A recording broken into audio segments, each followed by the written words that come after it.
Hey everybody, welcome to my 50,000 subscribers Q&A video. 50 to me is a real milestone. It feels like the first time I hit 1,000 because I really never thought that I was going to get here, and it's kind of crazy even just sitting here thinking about it. It's really hitting me. This thing has grown and grown and grown over time, and sometimes it gets a little bit overwhelming, other times it's just fine. And I started this so long ago when nobody really had a YouTube channel. Now it seems like everybody wants a YouTube channel or is on Twitch trying to get, a ton of followers and such. And it's weird just because that wasn't ever really my intention. I mean, obviously there is a certain amount of attention seeking that comes from this. We all can agree on that. I didn't have aspirations to become a filmmaker or anything like that. I genuinely just wanted to talk about the passion of film, and I wanted to meet people online who maybe had similar interests because I knew so few people in my life.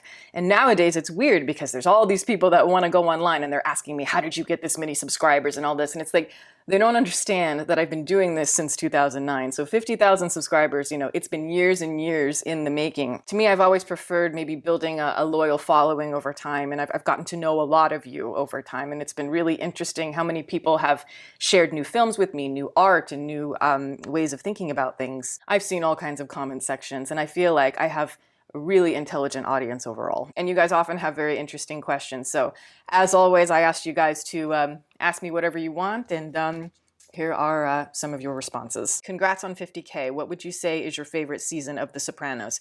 I'm a big fan of 6, 5, and 3. And you just nailed it. I think that's a lot of people's favorites. I would say overall, my favorite would have to be Season 3, just consistently overall. I think it's the most pronounced. I think it's the one that is where the show really came into its own. I always tell people, if you're not hooked on The Sopranos initially, by the end of Season 2, and certainly by the beginning of Season 3, you're going to be hooked on it. And yeah, Season 5 is a huge one. Anytime I watch it with people, I get very excited when Season 5 comes. Yes, I do feel it is a little bit derivative. There are certain things it's echoing from Season 3 that I didn't feel was as creative or interesting as Season 3, especially with characters like the Steve Buscemi character. He has his moments, but I also think there are some issues there. But yeah, it's still a fantastic season, and I do think it has some of the best episodes of the entire series. And then Season 6, as you say, absolutely. I think overall, the Part 2, Season 6 Part 2 is, I think, one of the greatest endings of all time of a show. I was never a big fan of Part 1, but the more that I go back and watch it, the more it kind of grows on me. But absolutely, Season 6 Part 2, Season 3, Season 5, those are really good choices. What pisses you off? I mean, how much time do you have?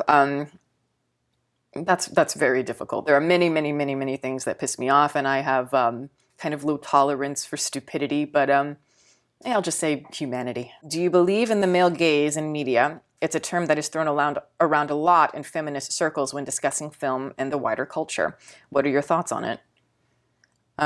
Yeah, I absolutely believe in the male gaze. I believe in the female gaze as well. I just think that, naturally the male gaze is more something that we experience just as voyeurs on the screen, mainly because a lot of movies are, well, I should say more movies are made by men, and a lot of the subject matters and a lot of the writing tends to be more by men. And even just like with porn and stuff like that, there is a male gaze. I find the female gaze to be very interesting just because I think it's more rare overall, and that does make sense just because of the nature of women, and actually women are more objectified in society. That is not a criticism, that's just, natural. It's the way that it is. I think at some point in college or something, I wrote a paper about the male gaze or something like that, and I'm sure it was very silly and ignorant. I see that this question is certainly pointed against the feminist circles, and I get what you're saying, absolutely, because we have a tendency to just, get angry at something because of the way the male gaze is used, and I think that's a little bit pointed. I think it's more complicated than that. Yes, the male gaze, I think, exists. Yes, the female gaze exists, and it's used in all kinds of interesting ways, some ways that I don't like, complicated ways, and there you have it. Congratulations. Love your videos and your authenticity. Which few young actors today do you think will be successful in 20 years, i.e., who's the future Cruise, Pitt, Roberts, Winslet, etc.? Ooh, that is an excellent question. Excellent. And this is something that I do think about, even though I think the concept of the celebrity in Hollywood as it pertains to like movie stars and actors, I think that is kind of over at this point, or almost dead. That said, if Hollywood is still existing in any sort of form in 20 years, there are absolutely actors that I think could stand the test of time in that sense. And One of them, I think, is you mentioned Kate Winslet. My dad mentioned this to me, but the energy of Florence Pugh reminds him of Kate Winslet, and I think he's spot on. There's something very girl next door about her and super likable, and yet she's also a really fantastic actress who's relatable on camera. I actually find her more relatable, and I think her a more interesting actress thus far, maybe, than Kate Winslet. Yeah, so I think Florence Pugh has the stuff. I think she has the it factor, as they say, in the great Clara Bow sense. I also think about somebody like Anya Taylor-Joy. I think she's an incredible talent, and she had a wide range, and beyond her years, I would say. The first time I ever saw her on screen was in The Witch, and instantly I knew she was going to be a star. It was instant. I mean, she was just so good in the film, and I thought, yeah, you can't pass this type of talent up, and the look and everything. And yeah, she's really proven herself. She's very prolific. She has a wide range, and I know people are kind of looking at her as though she's like the young Gwyneth Paltrow in a sense. But I think that she could last in the same ways that Gwyneth Paltrow does, and maybe even go beyond her in some ways. But yeah, she personifies a statuesque elegance that you need in a movie star for sure, but also has the talent to back it up, and she's great on the talk show. So, all those sorts of things are very, very important when it comes to building your profile as a celebrity in Hollywood. And one that I think about a lot lately, and it's because of Elvis, the film Elvis, is Austin Butler. Now, I find him very interesting because the moment I saw him, in particular, beginning the press junkets for Elvis, obviously he had an energy about him where he was really selling Elvis in a way, and people have been making fun of it. But there was something about him that is a little quirky, very sexy, absolutely, but there is a charisma that's unusual, and it reminded me for sure of James Dean when he first comes in the movie Giant. For sure, I had a very similar feeling of energy with Austin Butler, and let me tell you, he knows how to play the game. He knows how to whisper in the right ears. He's rubbing the right shoulders, shaking the right hands, and that is how he's getting to this point. He is smart and he knows what he's doing. A lot of the time when he talks, most of what he's saying is very kind of generic actor. He loves to talk about Lee Strasberg and all that kind of stuff. Very typical, and I don't find it interesting, and yet he is so charismatic. And I don't know, there was something about him, even though I have barely seen him in anything. I did watch him early on in Zoe 101 when I was a kid, which is weird, but I haven't seen him in much dramatic work to this point, and yet I can already tell he has the formula for it, and he's working in a way to get to a certain point in his career. And so those kinds of people tend to make it far when they really know what they want, and I think he knows what he wants. Congrats, been following you since there were around 30K of us. You deserve this and much more. What are your favorite documentaries? Thank you. And excellent question, just because I never talk about documentaries. I see them more as functional overall, and I tend to watch movies, I tend to watch documentaries more if I'm just really wanting to learn about a subject or something of that nature, and I'm not necessarily looking to review it.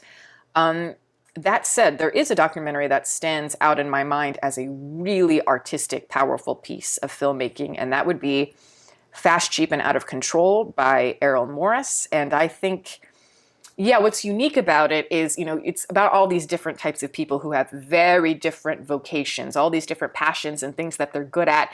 And it's weird because it's like, there's not a lot that ties them together, and yet there is something about the way that they're explored that brings it all together in such harmony. And yes, for me, maybe the most interesting, most elevated type of documentary that I've seen, especially like from an American filmmaker. So I might go with that one. I don't know if you're going to count, when we say documentary, Koyaanisqatsi. That's more of like a visual experience, but it's got a lot of documentary aspects of it. So I might say that, but maybe it's a little bit of a loose definition. Has there ever been a movie character whom you closely identify with, i.e. you have an affinity for the character? That's a great question. And it is something I think a lot of people think about. Me, it's hard just because I'm a very unusual person, and I don't find many people that I read about or see on screen where I go, wow, that person is so me. For sure, there are circumstances that remind me of myself and things that I can totally relate to, but as characters, it's tough. I'm kind of pulling, pieces from different characters, I think, overall, and building something on my own. So I'll say maybe a little bit of Fran Kubelik from The Apartment by Billy Wilder. Certainly a bit of Marion from Requiem for a Dream, a film that I don't really like that much, and yet I can certainly relate to that character a lot. Oh, and I'll probably go Bridget, the character of Bridget in the movie Ginger Snaps. Ginger Snaps 1 and 2, those are the only two I've seen, and I can identify with her big time, I think, in both. So yeah, I'm gonna go with that one. When I was younger, I think I'm more identified with characters like Neiman in Whiplash, or Natalie Portman in Black Swan. I was a musician and I did, dance and all that, and I was a perfectionist. But now I think it's gone in a little bit different of directions, as you can probably guess. What's your guilty pleasure TV show and why? Love your videos. Oh, I love trash TV. I absolutely love trash TV. I would say one of my big ones would have to be America's Next Top Model.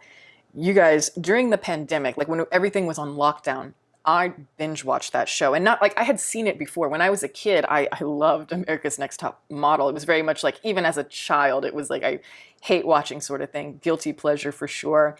Embarrassed that I was watching it each week. I think came on Tuesdays, didn't it? It has aged so badly and it's so controversial now. And it's just like, it's so terrible, the exploitation of those girls and everything. And yet it's like, you can't stop watching. It is just such trash. And yeah, I ate up every second of it. And to the point where I started following this YouTuber, and his name is like Oliver Twitch or Twixt, shout out. Anyway, and he started doing all these interviews with previous models, and they started talking about how much they hate Tyra Banks, and oh my God, I watched every single video. And so yeah, I'm gonna pick that at the moment as my guilty pleasure trash TV show. What's the most dramatic improvement a movie has had on you on rewatch?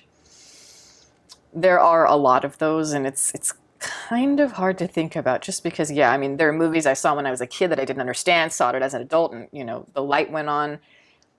At the moment, I'm going to say, and I didn't hate the film initially, but I'm going to go with Crash. And I'm talking the 90s film, Cronenberg's Crash. And the first time I saw it, it was just not clicking for me. It was just kind of like, and the whole time I'm watching it, it's not a pleasant experience. And I know that's certainly part of it, but I'm watching it and I'm like, I know I need to see this again. And I had a feeling it would just click for me. I knew it would all just boom, just go, but I had to see it again. And that is exactly what happened. First time I saw it, just the whole time I had no idea what to say about it, completely indifferent.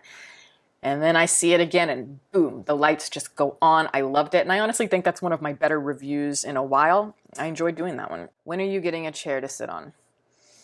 Y'all, people ask me this question all the time. And I know some of you are just being silly and, that's fine. And some of you are genuinely curious. Other people do it out of condescension. And it's like, I don't understand that. It feels really good to sit on the floor. There are many cultures where people very old in their age sit on the floor to have meals. It's not that weird. It seems to be a flexibility thing. And yeah, while the rest of you have joint problems and you're making dad noises to try to get down onto the floor, I'm gonna be just fine. Do you like strip clubs, bars, clubs, none of these, or all of these? None of these. I guess this isn't a question as much as asking for advice. I currently have a career in the medical field as a physician assistant, but filmmaking is really a passion of mine. I at least just love talking about it. Not sure if I'm willing to take the steps to be a filmmaker on my own. I'm just curious, in what capacity does filmmaking tie into your career? Do you have a film-based job, or is it unrelated to your YouTube content? Any advice for someone like me? Love your content and videos. Yeah, thanks. Very good question. No, I've never had a film job or anything like that. I did film studies and stuff like that for a bit when I was in college, but the rest of it has all just been homegrown. It's stuff that I just learn on my own. And it's kind of funny because I started out doing film, like I just said, and I realized that it really wasn't for me because I didn't have aspirations to become a director or an actor or anything like that. And yet, ironically, I think I have used more in film, just, through YouTube and beyond, more than the people that actually did get their degrees with me when we were all in college. But no, that's something that is kind of difficult. It's really hard to do your passion. So what you gotta do is, if you really love it, you gotta do it on the side. You'll be surprised at some point you'll get rewarded for it. And I'm not saying with YouTube, there's very little rewards here overall when it comes to actual money in your pocket and all that, unless you're doing sponsors and such. But yeah, over time it's just built. And I think it's something that if you really pour a lot of passion into it, you can make it happen. And I think if you have enough point of view and people are interested in that point of view, you can bring people together in a very interesting way. So yeah, I would say just chip away at it, learn what you can, practice, write about film. Maybe there is something that you want to do. You'd be surprised. Maybe try and find yourself on a a small film set if you can. I've been able to meet all kinds of different people over time through this. Last film you've seen that left a strong impact on you. And I'm guessing you mean modern movies, something that I saw recently. Without question, it is Babylon. I have seen Babylon, I think maybe 6 times at this point, and it is so frustrating. It is such a mess. Every time I watch it, I feel angry, and yet I am so riveted by it. I think it's an extraordinary piece of work, and it makes me sick that nobody saw it in theaters. But now it's out, it's on demand. Please, please, please watch it. Even if you hate it, I'll be like, that's fine. If you love it, absolutely. Just watch it. It's worth your time just for the spectacle of it. Even when things don't land, just knowing that this is possible still, it makes my heart flutter. I love the film. But yes, so those are some of the questions, guys. Again, thank you so much for writing in, and thank you so much for being such a fantastic audience. And I'm going to keep doing this. I really don't know how long, but I'm still enjoying it, and so we'll just see where it goes. But again, thank you guys so much, and thank you for watching the video. As always, I'm going to plug my website below. It is deepfocuslens.com. I'm an artist. I do commission portraits, and I sell prints of my work. If that is something that you're interested in, you can always go to the website below, and if you have a question about a commission or a print, you can always email me. My email is in the description box below as well. Also, I'd like to give a shout out to my patrons who are fantastic. Guys, thank you so much for your support, and welcome to the new members. If you are interested in supporting, the link for that is below, as well as the rest of my social media information. You can watch my videos here, and you can subscribe if you'd like. Catch you next time.